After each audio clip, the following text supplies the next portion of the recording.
Hey guys, how is it going? So, today we are talking about how to find your life purpose in the mess of life, right? I mean, it's one thing to say, oh, this is what I'm going to do, but it's another thing to say that when everything's going haywire and you don't get things done and, you know, it doesn't go exactly the way you hoped, right? So, we are going to be talking about that today. And if you don't know me, Dr. Ashley Toriak, I'm a general pediatrician, and I love talking about marketplace ministry, basically how we treat our job like it's our God given mission field. And part of that involves being a good leader and knowing where we're going. So, in order to do that, we're going to talk about that a little bit more today, but let me first give you the background of my story if you haven't been following. So, I got bacterial meningitis right after finishing med school, about a week later, and I was pulled off work for a while, had to get special cognitive testing, and then was finally allowed to go back to work. And so it's just a few weeks in, and I end up working on the ICU, which is not exactly the best place. It's the longest days, the busiest, the sickest patients. You have more to keep track of, and just a lot is going on. So, if you don't know, there was basically a lot of fail safes. My doctor could see my boss's notes, could see my notes. There was a lot going on. A lot of people were checking in on me and watching things to make sure that we were doing good patient care through all of this. So don't be worried about that. But basically, I was in the ICU and kind of trying to keep up with things. And I'd been there for it was almost the end of the month, and someone asked me what my patient's diagnosis was. So it's been like 30 days. Every morning, I have to tell what my patient's diagnosis is. Every day, I have to write it down. And I couldn't remember.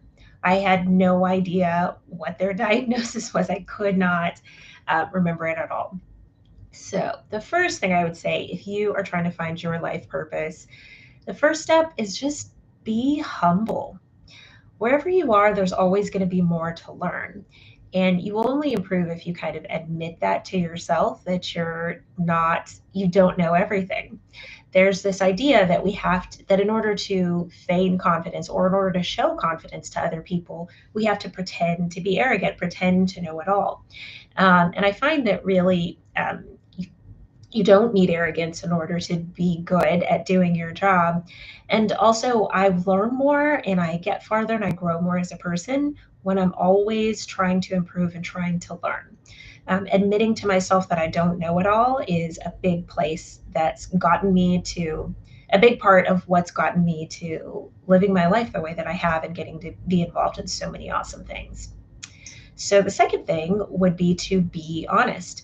Like I said, there's all these checks and balances in place, and that were really necessary for patient care, but it was also really good for me because this is the point where I said, okay, is this normal for me since I've been a doctor for all of a month and I'm still trying to figure out how things go?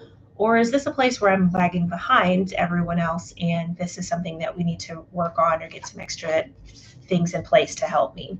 So it was really great to kind of have their perspective and have so many people to check in with. And I think it's always good to have someone who can give you a little bit of a reality check, someone on the outside who you can talk through things with and kind of really think about them from a big picture is always really good. It helps you to move forward a lot faster in your career. So, third, I would say the next step to getting to your life purpose is to dig into your foundations. So, there's a lot of things I considered foundations that year. I think one, just practically speaking, I was slow. I just was. So, I actually got to work an hour or an hour and a half before the rest of my classmates. I got there by 5 a.m. That allowed me to kind of practice what I was supposed to say because I had a hard time talking. It allowed me to recheck my work and it just helped me to be able to get everything done before morning report. So my friends were always saying that I'm a gunner, but I wasn't a gunner. I literally needed that much time. So practically speaking, I built some things into my life. Also, we had a 12-hour day minimum in the ICU. It's long days. Sometimes every 4 days is 30-hour shift, and usually you're there quite a bit. So I really had to dig into self care. I really needed more time sleeping, more time eating, just the basic things of like, how do I take care of myself while life is getting a little bit crazy and wild?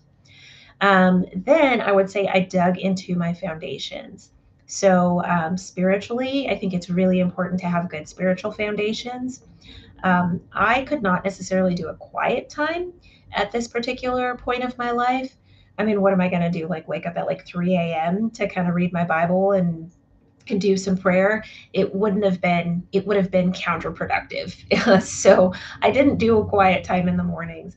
But I did kind of make time for scriptures and keeping a Sabbath when I could. And I've talked about that a little bit this week in the other leadership videos if you want some more pointers. And then I really dug into my vision statement, and we've talked about this a little bit this week as well. I really said, look, God called me here.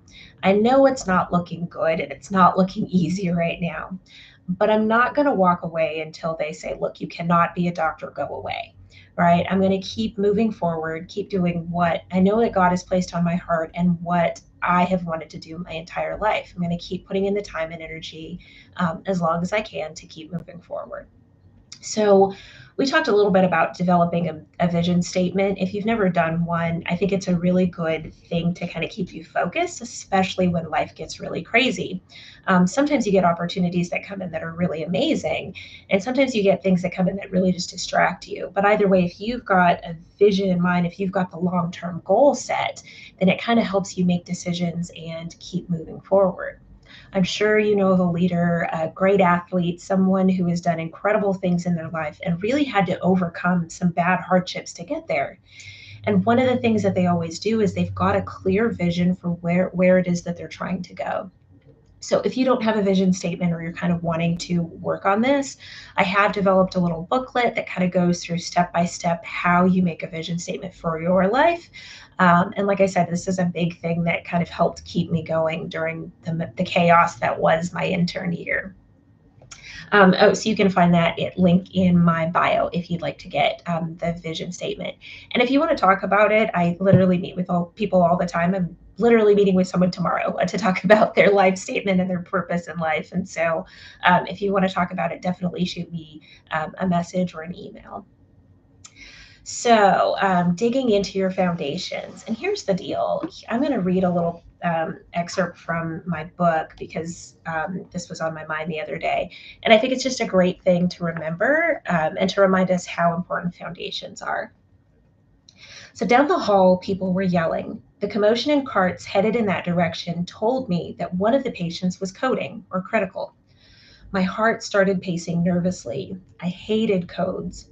In my state, I could barely think through one thing at a time, let alone multiple crises.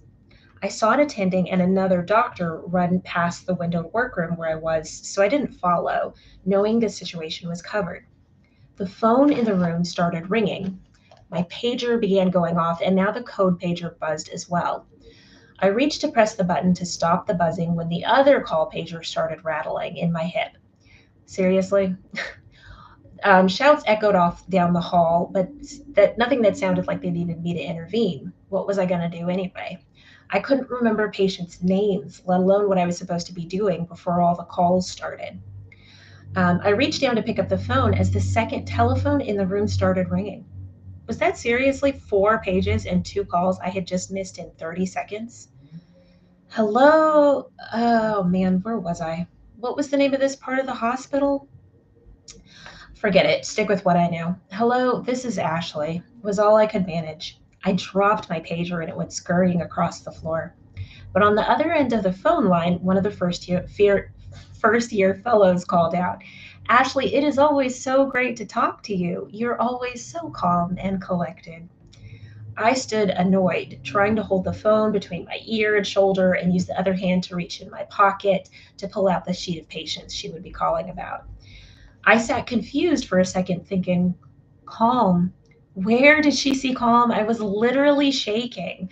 I could barely think straight, let alone be calm about anything in the midst of the patients and the paging and the never ending work. I couldn't even remember the name of the person I was talking to on the phone, though I recognized her voice. But I guess in my voice, She heard something that not even I could identify at the moment: a peace which passes all understanding, no matter what is going on. A peace that didn't come in that moment or that morning or even that year. A strength that didn't come from me and that I honestly didn't even see in myself. A foundation of peace that had been laid down years before that had never left me, no matter how bad it got. So, like I said, one of the main things that got me through this entire situation was foundations, what I had done before I got sick, and keeping my vision statement in mind where God was calling me. So, the last thing I'd say is really dig into God. If there's nothing else I learned that year, it was that I could pray pretty much anywhere. Now, it was not a 5 hour prayer. It was not on my knees. It was not, super legit, but I could pray from going from one patient's room to the next and say, God, take care of this patient. I could pray. I could even pray while doing CPR on a patient and say, God, help us. Just do it with the timing of whatever I was doing. I could pray on the drive to and from work. And basically, I just learned to hold on to time with God wherever I possibly could. The closer you get to God, I think the easier it is for you to find your purpose. For me, it was very clear that being in the ICU is just plain not what I was good at, not what I wanted. And reality kind of helps you lock in what you see, the difference between where you are and where you want to be. One thing about the ICU is that a lot of times the patients are intubated, so you can't do a lot of interacting, or they're sedated, so you can't do a lot of interacting with the kids. But also, there's not a lot of parent interaction as well. A lot of times, kids are admitted to the ICU for months on end, and so the parents have to go to work, and so you don't get to see them every day. And one thing I really missed there was being able to interact with both the kids and the adults, and that's what I made sure to build in my life going forward. You get to see pretty easily where you are and what naturally you want to see more of in your life. And so, really locking into who God is and what He's got for you will really help you go far. So, dig into God and dig into those foundations. And if you want to work more on your vision statement, like I said, check my bio for the ebook and contact me if you have any questions. Okay. You guys have a good one. Bye.